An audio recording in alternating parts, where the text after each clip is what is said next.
Imagine asking an AI a simple question. It answers instantly, the grammar is clean, the tone is confident, the explanation flows like it was written by an expert who has been waiting all day for you to ask. There's only one problem. Part of it is completely wrong. Maybe it invents a scientific study that never existed. Maybe it gives you a fake quote from a real person. Maybe it explains a law that sounds official but does not actually say what the AI claims it says. This is one of the strangest things about modern artificial intelligence. It can be incredibly useful, surprisingly creative, and sometimes deeply convincing, but it can also make things up with the same calm confidence it uses when it is right. People often call this an AI hallucination, but that word can be misleading. The machine is not seeing visions, it is not confused in the human sense, it is doing what it was built to do, generating the next most likely piece of language, image, code, or information based on patterns it has learned. And sometimes, the most likely answer is not the true answer. In the last episode, we described AI as a prediction machine. You give it a prompt, and it predicts what should come next. Not by understanding the world the way a person does, but by detecting patterns across enormous amounts of data. Think of it like a mapmaker working in fog. The mapmaker has seen millions of maps, it knows what coastlines usually look like, it knows where rivers often bend, how roads usually connect, and what labels tend to appear near certain landmarks. So when you ask it for a map, it can create something beautiful and detailed, but if the fog is too thick, it may draw a bridge where no bridge exists. It may label a mountain with the wrong name. It may connect two roads because roads like those often connect, even if these particular roads do not. That is what a hallucination is. A fluent answer that fills in missing territory with plausible patterns. The danger is not only that the answer is wrong. The danger is that it can be wrong in a way that looks professional. Humans are very sensitive to confidence. If someone speaks clearly, uses precise language, and gives a structured explanation, we tend to trust them more. AI takes advantage of that instinct without meaning to. It can produce the style of expertise, even when it lacks the substance of expertise. This is why hallucinations are so tricky. They do not always look like obvious nonsense.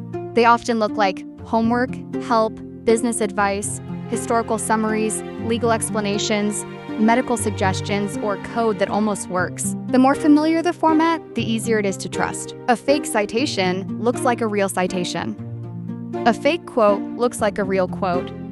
A fake explanation of a complex system can sound better than the messy truth. To understand why this happens, imagine an AI answering the sentence.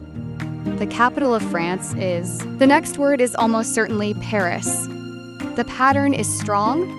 The answer is common. The model has seen this relationship many times, but now asks something more obscure.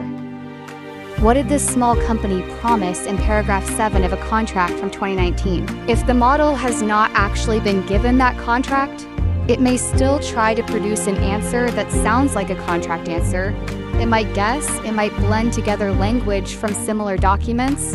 It might create a response that feels reasonable, even though it has no reliable ground underneath it. This is the difference between a prediction and a verified fact. A prediction asks, what answer fits this pattern? Verification asks, what evidence proves this answer is true? Those are not the same thing. And once you see the difference, AI becomes much easier to use safely. AI is most risky when three things happen at once. First, the topic is specific.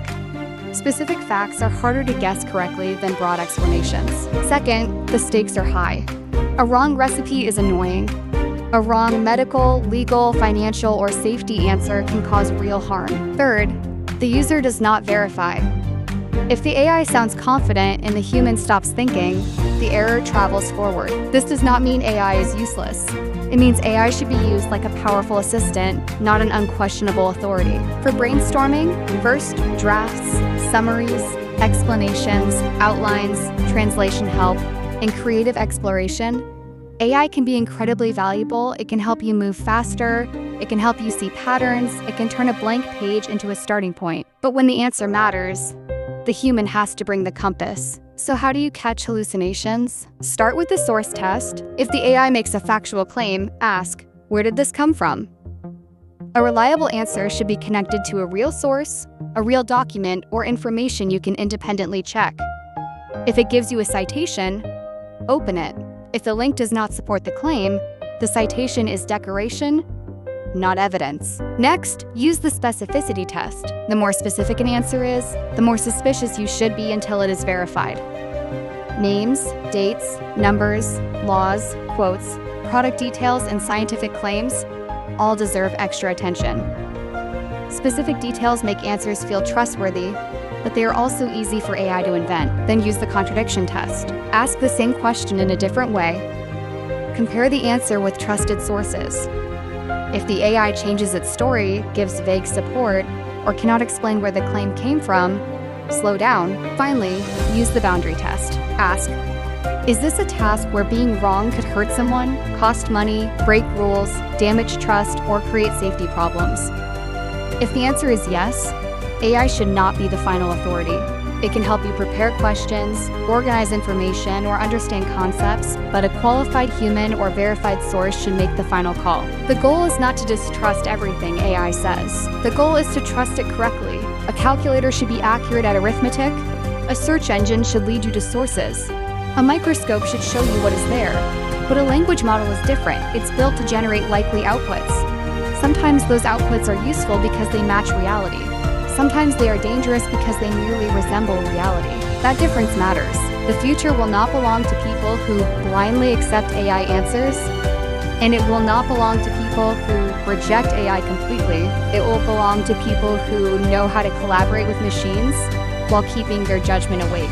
So the next time an AI gives you a perfect-looking answer, do not ask only, does this sound right? Ask, what would prove this is right? Because AI can draw the map, but you still have to check the ground.